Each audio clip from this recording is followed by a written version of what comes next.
Okay, David, give me something, what do you think non-contact means? A force that opposes another force without touching. Okay, I like the key there of not touching, right? So it's forces that work with no touch.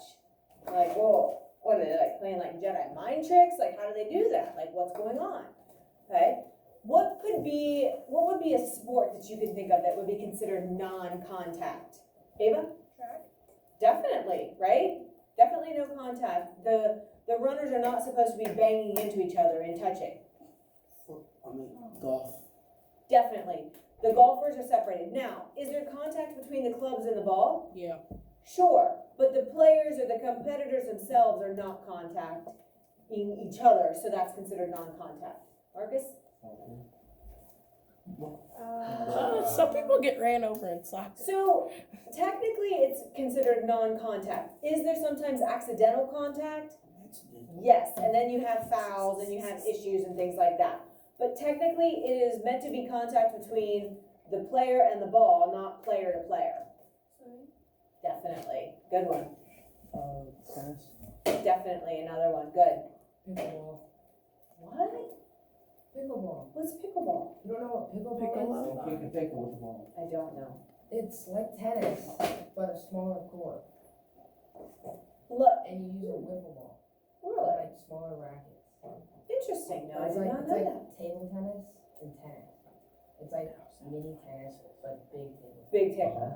Interesting. It's confusing. I'll have to try to look that up and see if I can like visualize what's going on. Very cool, Marcus. Yes, definitely. So you guys have the idea. Now, what are some contact sports? Oh, football. Definitely football. You cannot play football without contact. You can't just run up and be like, "Whoo, Unless I got you, play you're pancake. down," right? Unless you're playing flag football, right? So you have to have contact. That's part of the rules, right? Not really. Wrestling. I like that change. You can't wrestle and just be like, "Ooh," and like go all around and be like, "Okay, now I'm taking you down," and they're like, "Oh, okay, you got me," right? Like that's not happening. Like that'd be crazy. So very good change. Basketball's kind of like soccer. There's like that incidental contact, but it's not in the rules. Like, hey, you have to go and post up and smack into the other player, right? Like that's not part of the rules. Maybe baseball. Not really. Now, when they're sliding into home, like it's acceptable. Like you realize that there's probably going to be contact. Technically, you're not supposed to have a lot, but there are parts of baseball where there will be some contact between the players. I Yeah, got a good one. Jousting. yeah, definitely. I got a jousting. good one. Rugby. Oh yeah, that's like even more extreme than football, right? From the sounds of it. Not really. Eric, UFC. You definitely. don't know what rugby is? No, I don't. It's What is football without pads. Oh my. Very similar, yeah.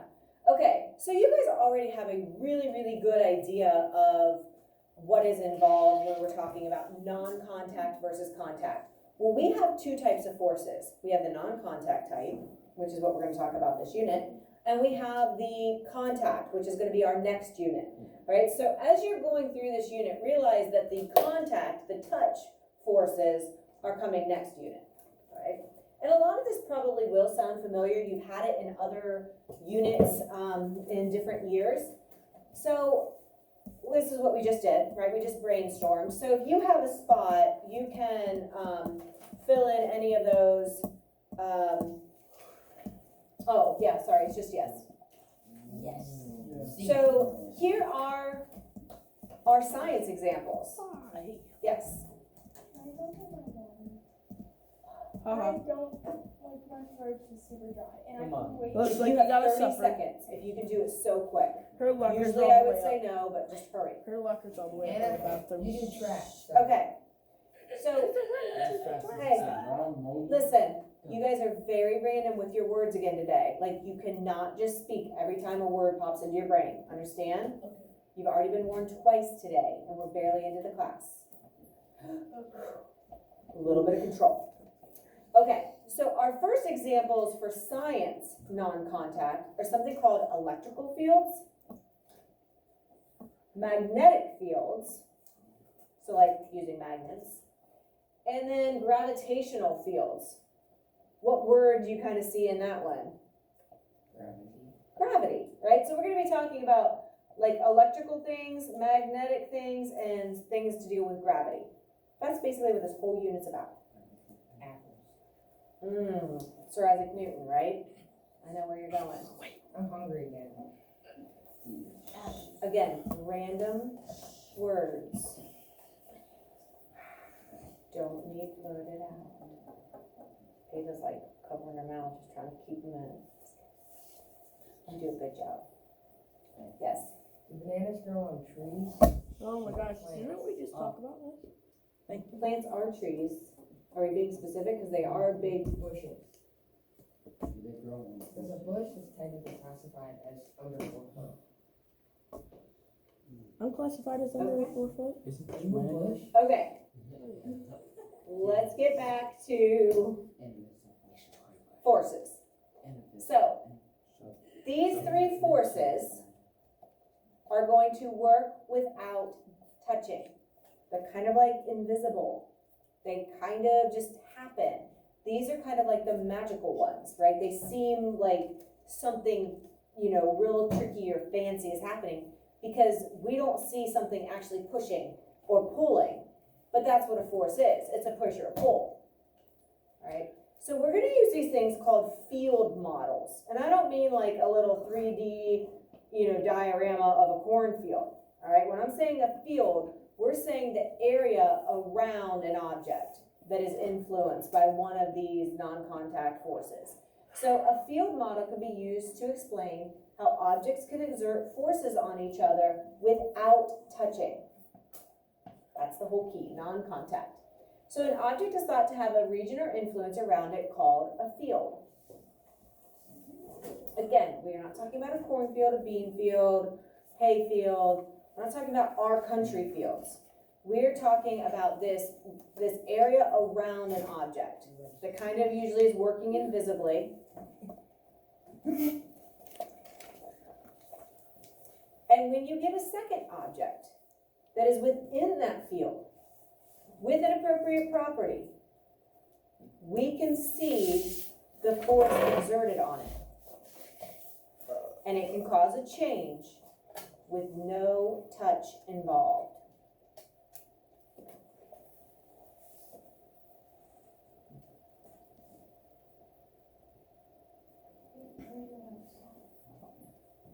Okay, we're doing notes, so that means you have a note and you're filling them in. This is not your first day in class yet.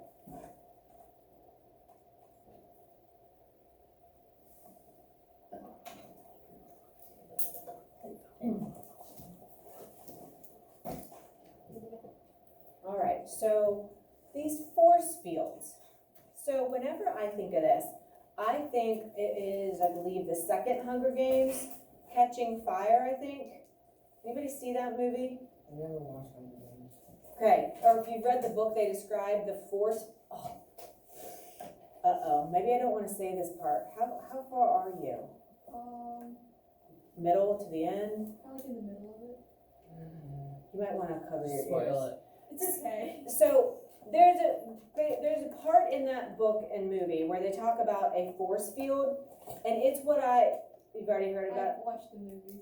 Okay, so it's kind of like this invisible field, and you can't see it, but when you get close enough, like it's like an electric shock that it like kicks them back, like to keep them in the arena, to keep them in that fake world, right? And so it always makes me think of this because that's kind of, they talk about that force field in the movie and in the book a lot. And so it always instantly makes me think of that. The other thing that I always think about when I think of a force field, and you guys are gonna remember this and you're gonna laugh, and now that you're actually being quiet, I'm kind of sad to have to get you all wound up, but try not to comment a whole lot. But think of a fart. A bad fart.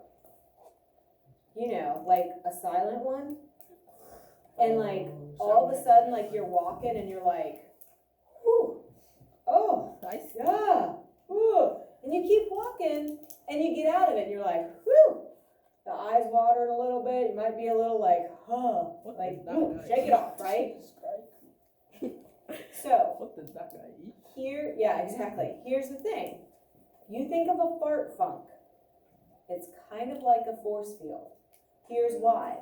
It's invisible, and the closer you get to the origin or like the middle, the stronger it is, right? And you get closer and you're like, whoa, and then you keep walking and you get farther and farther away and like it gets less and less. That is like a force field. The strength is strongest at that center point, and then it gets weaker and weaker as you move away from that origin. So when I say fart funk, it's not just being weird, right? Unfortunately, I think we probably all have experienced that, right? Like, just like out of the blue, like, or maybe like even like if you're sitting next to someone and like something happens and it's silent and you aren't expecting it, and then all of a sudden it's like, ooh, ooh, or maybe you're the one doing it. I don't know. Like, I'm not putting blame on anybody, but I'm just saying. Leave it in your pants. Once I gave this example of the force fields being kind of like a fart funk, people don't forget it because it's weird, right? But yeah, you're like walking and you're just enjoying your day, and then all of a sudden it's like, oh no, oh, whoa, and you're like, try to walk a little faster, try to get through it, and then it's like, whew, okay, I made it. You can't tell where it's gonna start or where it's gonna end, right? It's invisible. You can't see. It's not like a cartoon where there's a big green yellow bubble and you're like, okay, I'm getting ready to walk in and hold my breath, right? You just walk into it and you don't even know. You're like in it before you realize it. And hopefully you're out of it quick too. But think about some of your own experiences with this, and what I'm saying is true. Like, we've all lived it, unfortunately. So if you think of the fart funk, the appropriate property that you would have to experience that would be smell.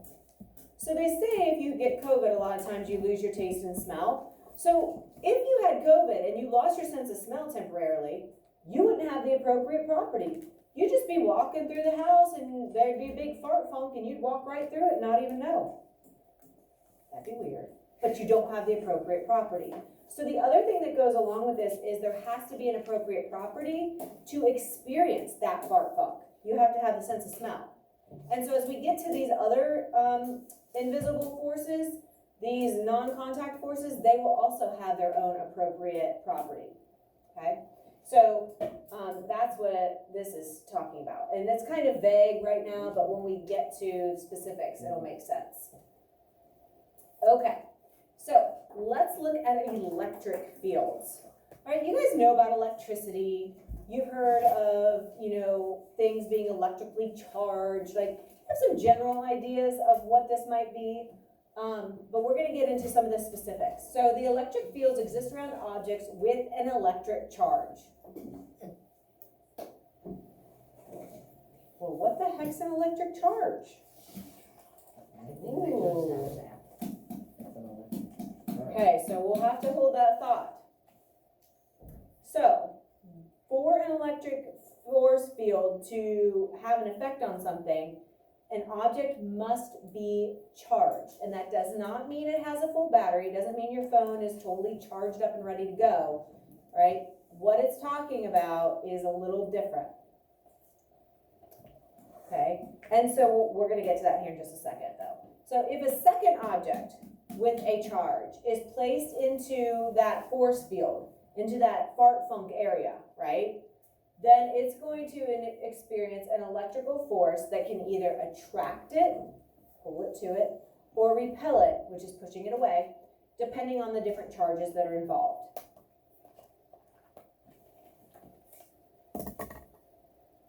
So the appropriate property for electrical fields is charge. If something is not charged, it doesn't matter how strong the electrical field is, it's not going to be able to experience that electrical field. And just like our fart funks, electrical forces get weaker as distance increases. So the farther I go away from that fart funk, the less intense it gets, the weaker it gets, right? And so the same thing, the farther away from those charged items, the weaker the attraction gets. Okay, So to understand this idea of electrical fields, we need a little bit of background. And this probably should be hopefully familiar. All right, so if we're looking at an atom, and I know you guys covered this in 6th grade, so atoms have 3 subatomic particles. Subatomic, sub means below or smaller.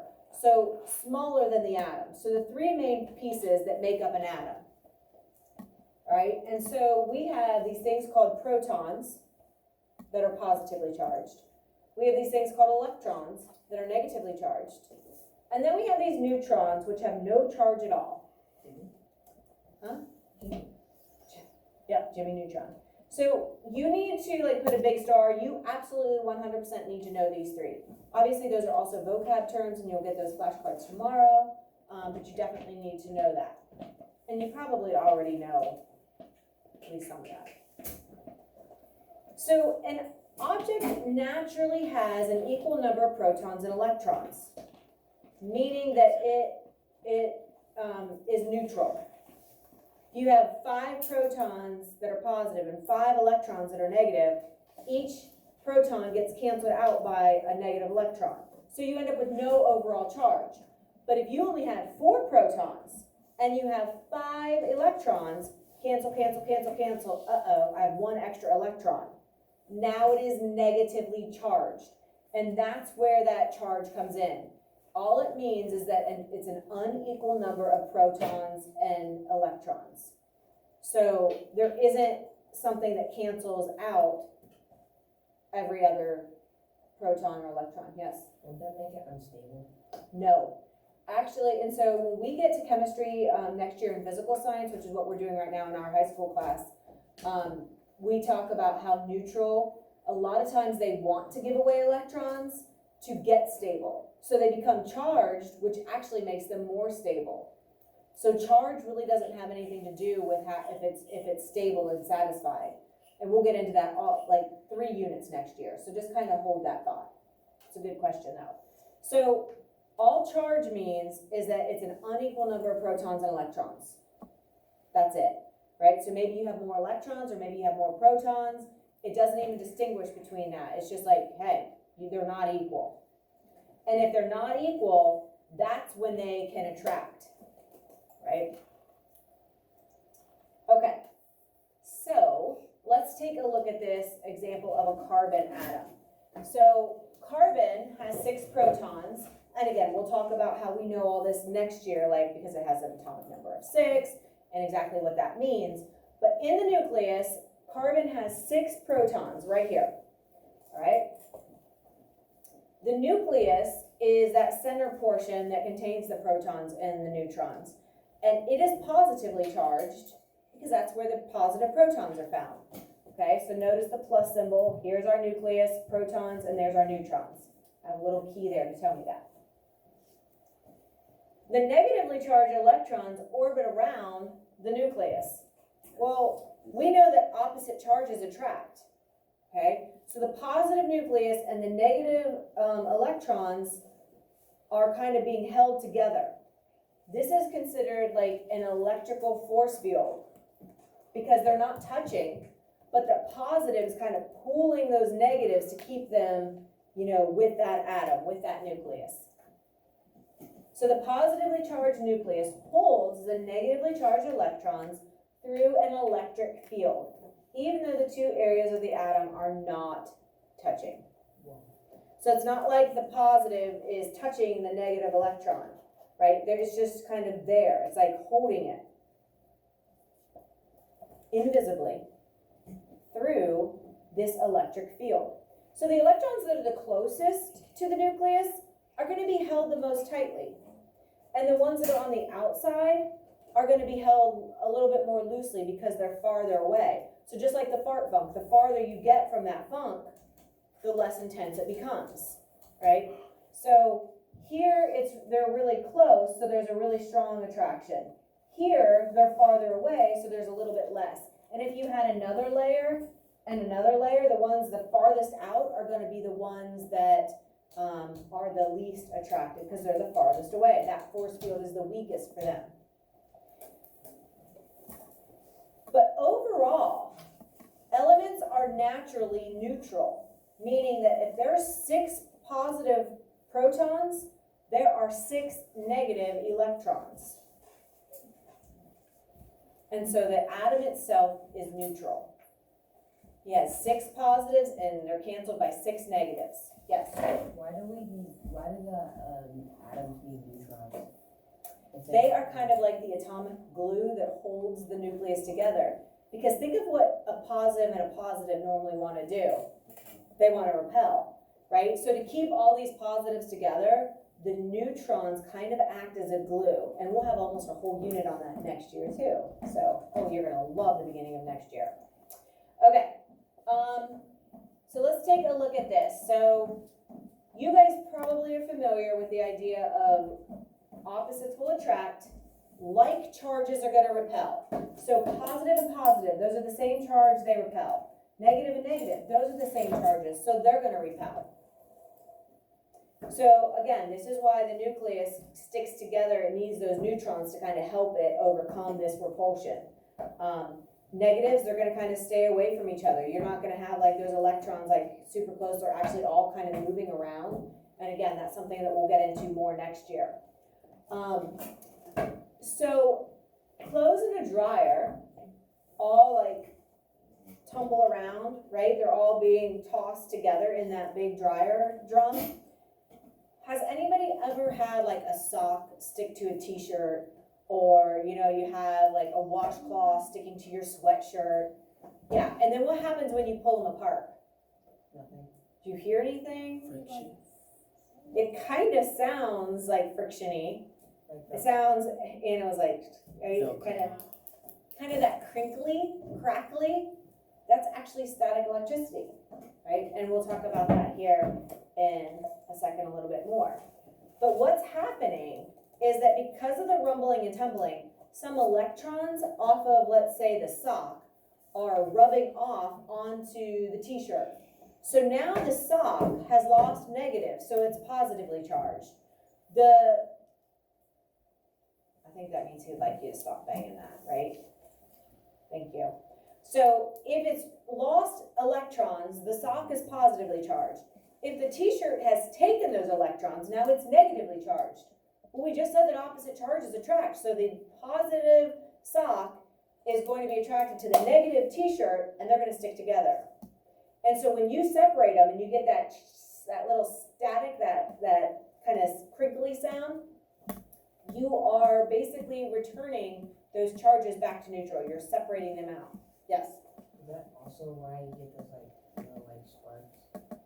Exactly. If you ever would separate them and you have the lights dim or down, you would see the little sparks. And we're going to look at that some more. I want to make sure I leave enough time for our video. Okay, so looking at this little guy here, this is basically the process of how static electricity develops.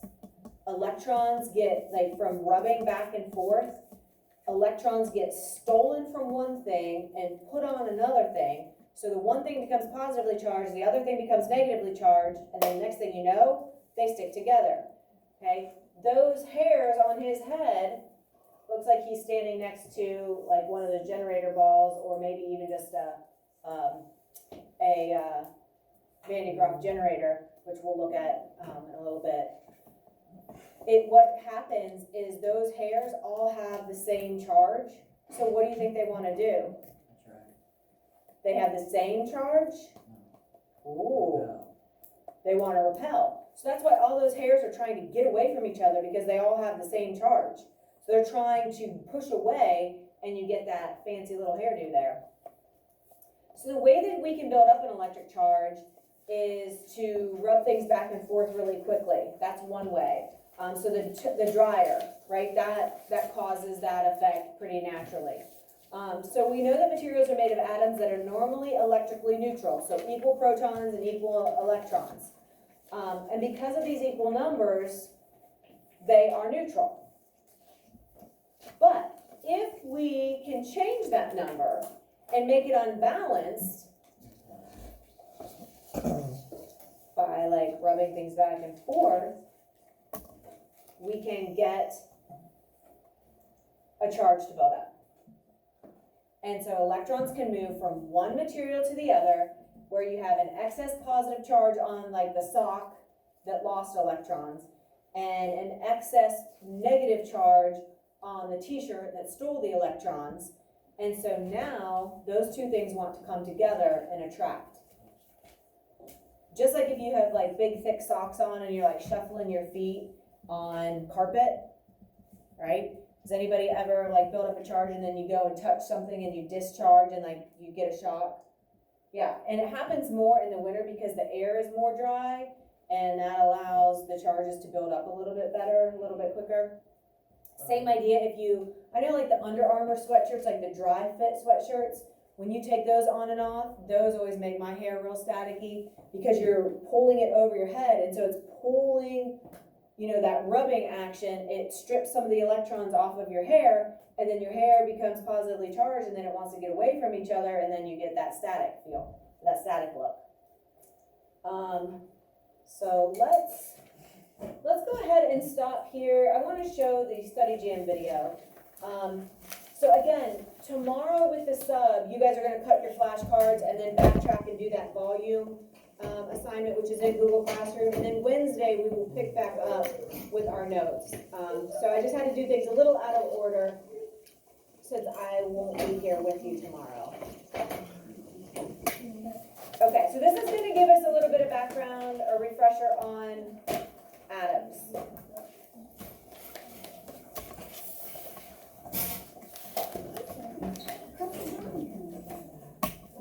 I really like drawing fruit. These kiwi seeds are tough. They're the tiniest things I've ever seen. They are tiny, but I know something much tinier.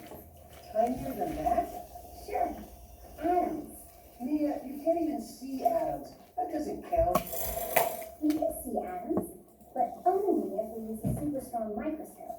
Are there atoms in those tiny kiwi seeds? Definitely. Atoms are the tiny particles that make up elements, and those seeds are matter. Believe it or not, atoms are so tiny that millions and billions of them make up that kiwi seed. That's crazy. I can't imagine something that small. What are atoms supposed to look like? Focus on this. Atoms are like itty-bitty dots. At the center of every atom is a nucleus. The nucleus is made up of particles called protons and neutrons. Protons have a positive electrical charge. Neutrons have none. They're neutral. Got it. E for proton equals positive. N for neutron equals neutral. So all of that fits inside a tiny atom? Oh, there's more. Electrons are the tiniest part of all. And many of them circles around the nucleus. Sort of like how the planets orbit the sun. Electrons have a negative electrical charge. So how many protons and electrons are there in an atom? The number of protons in an atom is equal to its number of electrons. That number determines what element the atom makes. The element hydrogen has 1 proton and 1 electron. It's number 1 on the periodic table. Oxygen has 8 protons and 8 electrons. So it's number 8, right? When 2 atoms combine, they make a molecule. Sometimes the atoms that combine are all the same kind of atom. When that happens, an element is created. What if the atoms are different? If the atoms that combine are different, then they're still molecules, but they're called compounds. Like water. 2 hydrogen atoms plus 1 oxygen atom equals a molecule of H2O. Wow, atoms really are everything. It's true. Atoms are amazing. Seriously, all matter is made up of these tiny particles called atoms. We can't see them unless we use a super strong microscope. There's the nucleus at the center made up of protons and neutrons. Then there are the electrons that circle around the outside of the nucleus. When 2 or more atoms combine, it's called a molecule. If the atoms that combine are all the same, it's an element. If the atoms are different, it's a compound. So, Sam, still think atoms don't count? They count all right. Atoms are a work of art. One other thing, I forgot to hole punch your Mad Minute, so tomorrow when you get your flashcards, if you want to, I put the hole punch up there, if you want to hole punch your Mad Minute, you're welcome to do that. I just forgot to do it, and I know you might be used to kind of having them in there. So if you want to do that, sorry about that. I meant to do it before I handed them to you, and I got ahead of myself. I mean, my clock is out, so you can't like time it down to the second. See? No, I don't have control of it. Skateboard. Oh, yeah, self-skateboard. So absolute best behavior tomorrow for the sub. I expect another fantastic report. Skateboard. That would be Oh, God. amazing, amazing. And help each other if you, with that screenshotting, if you, Don't know how to do it. you guys forgot to remind me to stop my notes. Hot notes. Jeez.